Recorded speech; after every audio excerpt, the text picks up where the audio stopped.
SMP kelas 3 saya dapat Tuhan pasti ada. Saya kemudian mengakui Tuhan pasti ada. Pertanyaan berikutnya, ngapain Tuhan menciptakan saya? Apa kemudian agama yang benar? Ngapain Tuhan menciptakan saya? Oke, analoginya begini. Gambar apa Bapak sekalian? HP. HP ini adalah ciptaan atau pencipta? Berarti setiap ciptaan pasti punya, selain pasti punya pencipta, pasti punya tujuan penciptaan. Pertanyaan kita kan ya? Oke, tujuan penciptaan HP untuk apa?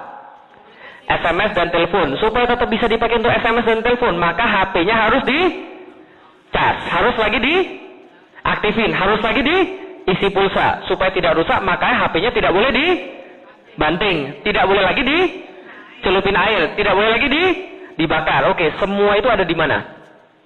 Aturannya ada di mana? Manual instruction. Betul? Apa jadinya kalau manual instruction-nya salah? Rusak, berarti tujuannya tidak tercapai. Betul begitu? Pertanyaan sederhana, manusia sama nggak kayak handphone? Berarti pasti punya, dan juga pasti punya tujuan penciptaan. Taunya dari mana? Manual instruction. Maka saya cari tahu kitab suci mana yang paling benar. Saya tanya sama nenek saya, nek, saya sudah keluar dari agama Katolik, nek. Tuhan saya siapa, nek? Nek saya bilang, Tuhanmu namanya Dewa Langit. Oh, gitu. Dewa Langit yang kayak gimana, nek? Namanya Tian Kung, Dewa Langit. Tian Kung adalah dewa yang paling hebat. Dia menguasai dewa-dewa yang lain. Begitu. Dia kayak di mana, nek, Dewa Langit ini? Nenek saya bilang, oke, kalau gitu sini saya punya fotonya Dewa Langit. Ini fotonya Dewa Langit. Saya kata, oh, kalau ini bukan Tuhan, nek. Lalu kenapa? Matanya ada dua, mulutnya ada satu. Berarti dia perlu makan dong. Kalau dia perlu makan, dia perlu ke belakang dong. Ini bukan Tuhan ini pastinya. Lalu kenapa? Karena saya tidak rela kalau Tuhan saya pernah diobar-abrik sama kera sakti. Paham ya, saya, Bapak sekalian? Maka ini bukan Tuhan. Karena dia bisa diobar-abrik sama kera sakti. Oke, kalau ini bukan Tuhan, kalau gitu yang mana Tuhan? Apakah ini adalah Tuhan, Bapak sekalian? Kalau ada yang bilang ini adalah Tuhan, tanya, Tuhannya yang mana? Yang kiri atau yang kanan? Paham Bapak sekalian? Coba bayangkan baik-baik. Ini namanya sama, tapi bentuknya beda. Kenapa bentuknya beda tapi namanya sama? Ini yang terjadi kalau Anda coba-coba untuk menuhankan manusia atau memanusiakan Tuhan. Ya ini ya? Maksudnya gimana? Oke, orang India punya konsep tentang Tuhan. Tuhan itu harus bijaksana. Maka bijaksana menurut mereka harus banyak puasa. Kalau banyak puasa berarti kurus, kan ya? Kurus kemudian banyak puasa, kelihatannya cool, kan ya? Nah, terus orang Cina bilang, Tuhan siapa tuh keriting? Di sini nggak ada yang keriting, maka dia buat Tuhan yang lain. Menurut saya bijaksana itu bukan banyak puasa, tapi menurut saya bijaksana itu dia bahagia, karena itu dia ketawa terus dan dia sejahtera, karena itu dia makan terus, kan ya? Nah, maka ini kemudian mereka punya persepsi masing-masing terhadap Tuhan mereka. Maka kalau Tuhan diserahkan pada manusia bentuknya, dia pasti bikin sembarangan. Tuhan Indonesia beda dengan Tuhan Hindu. Tuhan Hindu beda dengan Tuhan orang Cina, kan itu ya? Kalau dibiarin menurut akalnya masing-masing, menuhankan manusia atau memanusiakan Tuhan, muncul yang kayak begini. Apakah ini adalah Tuhan, Bapak sekalian? Tidak, ini bukan Tuhan. Kenapa ini bukan Tuhan? Camkan baik-baik, setiap yang punya bentuk seperti makhluk, dia tidak layak jadi Tuhan. Kenapa? Karena makhluk terbatas. Sedangkan Tuhan tidak terbatas. Kalau dia punya tangan kayak manusia, tangannya 4. Kalau gitu kalau ada barangnya 8 gimana? Tambah lagi tangannya. Nah itu kemudian ada keterbatasan. Maka itu tidak lagi jadi Tuhan. Oke, saya sudah cari ke Katolik, saya sudah cari ke Kristen. Saya sudah cari ke Hindu, saya sudah cari ke Buddha. Semua saya nggak dapat Tuhannya. Yang belum tinggal Islam. Akhirnya saya cari ke Islam. SMP kelas 3. Benar nggak Tuhan ada di agama Islam? Walaupun saya kemudian bilang, kayaknya bukan deh. Kenapa? Karena dari awal sudah saya kemudian nggak respect dengan Islam. Nah kenapa? Karena itu kejadiannya. Ketika saya cari Islam apa terjadi? Tiba-tiba pulang dari dari sekolah, tiba-tiba ada 7 orang ngeroyok saya. Saya digebukin. Lalu saya tanya, apa salah saya? Salahmu, matamu sipit. Nah, itu sekalian. Diskriminatif. Serius, saya tinggal di Palembang. Yang tahu orang Palembang pasti tahu bahwa Palembang itu sangat diskriminatif sekali pada masa saya itu.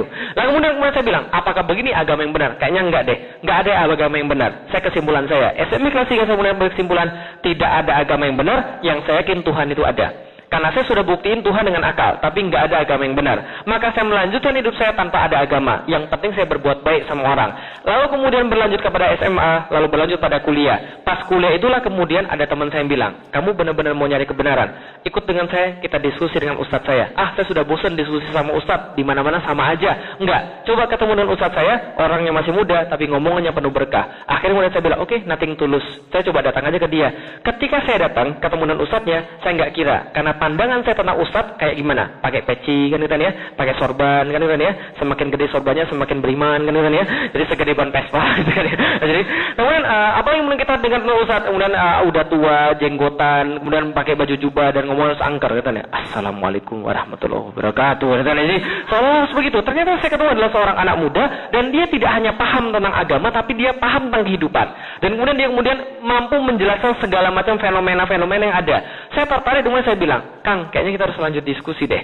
Lalu dia bilang, kalau kamu memang serius mau lanjut diskusi, datang ke rumah saya. Bawa Alkitabmu dan saya akan bawa Al-Quran. Kita akan diskusi siapa Tuhan sebenarnya langsung dari kitab kita masing-masing. Saya bilang, saya nggak percaya lagi dengan Alkitab. Jadi kita bahas saja tentang Al-Quran, kita akan lihat siapa Tuhan yang sebenarnya. Oke, minggu depan saya datang ke rumah dia, dan ini adalah ayat yang dibacakan pertama kali pada saya. Zalikal kitabu la raiba fi hudalil mutakin. Kitab ini tidak ada keraguan di dalamnya, petunjuk bagi orang-orang yang bertakwa. Pertama kali saya mendengar ayat ini, saya langsung bilang pada ustadznya, Kang, kalau gitu kitab ini salah. Loh, kenapa salah? Saya bilang begini, Tripitaka yang buat manusia, Weda yang buat manusia, Injil yang buat manusia, dan gak ada yang mengklaim kitabnya sempurna. Karena mereka tahu buatan manusia tidak mungkin sempurna. Bagaimana mungkin manusia bisa menciptakan yang sempurna? Coba lihat buku-buku yang lain. Apa yang bisa kita buka pada kata pengantarnya? Tidak ada gading yang tidak retak. Kan ya? Begitupun juga dengan isi buku ini. Satu-satunya buku di dunia yang dalam kata pengantarnya mengatakan sempurna cuma Al-Quran. Maka saya katakan kitab ini salah. Karena saya kira yang buat Al-Quran juga manusia. Maka dia bilang, enggak, yang buat ini bukan manusia. Yang buat ini langsung Tuhan pencipta semesta alam. Oh gitu, enggak mungkin banget. Masa Tuhan nulis lalu kasih pada manusia? Enggak mungkin banget. Dia bilang, enggak, tapi kita punya buktinya. Oke, tunjukkan buktinya pada saya. Dia bacakan surat yang sama dengan ayat yang berbeda. Wa in kuntum fi raibim mimma nazala ala dina fa'tu bi suratin min mithlih. Dan bila kalian tetap dalam keraguan dengan apa yang kami turunkan terhadap hamba kami Muhammad, maka datangkanlah satu surat yang semacamnya. Saya kaget ketika melihat surat ini dan ayat ini. Kenapa? Ini seolah-olah gebukin kepala saya, Bapak sekalian. Nah, kenapa bisa begitu? Coba baca baik-baik. Kalau Anda tetap dalam keraguan dengan apa yang kami turunkan pada Muhammad, silahkan datangkan satu surat yang semacamnya. Artinya apa? Nantang, Bapak sekalian. Jadi seolah-olah ngomong begini, udah Delik, gak usah banyak ngomong Delik, gini aja Delik, kalau kamu bisa berhasil mendatangkan yang semacam dengan Al-Quran, Al-Quran ikut kamu. Tapi kalau kamu nggak bisa, kamu ikut Al-Quran. Fair nggak, Bapak sekalian? Fair. Kayak saya bilang gini, oke, Bapak Ibu sekalian, yang berani, ayo sekarang berdiri kita berantem. Kalau Anda kalah, Anda jadi anak buah saya. Kalau saya kalah, saya jadi anak buah sampean. Fair nggak? Fair. Tapi Al-Quran tidak fair. Al-Quran katakan, Wad'u syuhada'akum min dunillahi in kuntum sodikin. Penghinaan yang lebih lanjut lagi. Kalau Anda tidak mau sendiri, kalau Anda tidak berani sendiri, boleh maju semuanya. Asal jangan minta bantuan Allah. Kalau Anda memang merasa orang-orang yang benar, coba bayangin. Tantangannya dinaikin lagi. Kalau tidak berani sendiri, boleh ajak seluruhnya. Tapi kemudian ketika saya tanya, ini serius nih. Nggak ada yang bisa mendatangkan semacamnya. Ternyata setelah saya cari, sekalian, sampai detik saya berbicara, tidak ada yang bisa menjawab tantangan untuk mendatangkan semacam dengan Al-Quran. Sampai detik saya berbicara, kaget saya. Fa'ilan taf'alu walan taf'al. Dan kalian tidak pernah mampu dan tidak akan pernah mampu. Coba bayangkan. Setelah kemudian saya melihat ini, saya pikir begini, Kang, kalau ini nggak ada yang mampu menjawab tantangannya, ini pasti bukan datang dari manusia. Maka ini pasti datang dari Tuhan. Karena sebagaimana saya mikir Tuhan untuk menciptakan semesta alam yang tidak mungkin tadi, berarti ini juga tidak mungkin ini. Sama, ini kayaknya pasti Tuhan ini. Maka saya katakan, berarti Tuhan saya namanya Allah. Nah, kenapa? Karena dia yang paling tahu tentang kelemahan manusia. Tuhan saya tahu namanya Allah, agama saya Islam, Rasul saya Muhammad. Kenapa? Karena ini yang mengantarkan saya pada Islam. Maka saya kemudian menjadi yakin, apa tujuan hidup manusia? Beribadah kepada Allah. Tahu dari mana?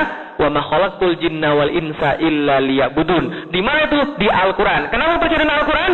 Karena tidak ada yang bisa mendatangkan yang semacamnya. Selesai. Tidak lagi muter-muter lagi. Betul begitu? Berarti kita itu kemudian beriman karena kita lemah. Karena Al-Quran melemahkan kita. Makanya mukjizat itu bukan artinya miracles. Jangan salah. Mukjizat itu asal katanya ajaza. Artinya lemah. Berarti mukjizat itu yang membuat orang itu merasa lemah di hadapan dia. Itulah Al-Quran itu. Gitu maksudnya. Nah, berarti ketika kita melihat bahwa tidak ada lagi pertanyaan. Kenapa manusia lemah? Ya karena manusia nggak bisa apa-apa. Karena itu dia perlu Allah. Paham gak ya sesuai sekalian? Nah, kalau itu akan mana selamati? Kembali lagi pada Allah. Kata siapa? Allah. Di dalam mana? Al-Quran. Ayat mana yang bilang begitu? Kok lupa? Ada mana yang bilang itu? Inna lillahi wa inna ilaihi rojiun. Itu ayat Quran itu. Nah, maka kita kembali lagi pada Allah. Tapi Allah kemudian kasih tahu kita bahwa tidak hanya kembali, kita akan dihisab berdasarkan aturan yang diberikan pada kita. Inilah yang namanya akidah Islam. keyakinan 100% bahwa ada Tuhan pencipta semesta alam yang dia buktikan dengan akal dan itu menghujam sehingga dia tidak bisa nafikan lagi. Setelah itu kemudian dia buktikan bahwa Tuhan itu adalah Allah dan dia tahu dia akan kembali pada Allah, sure 100%. Dia yakin 100% dan dia yakin ketika dikembalikan bahwa dia akan dihisab oleh Allah berdasarkan apa? Aturan-aturan yang Allah berikan tatkala dia dikasih ke dunia.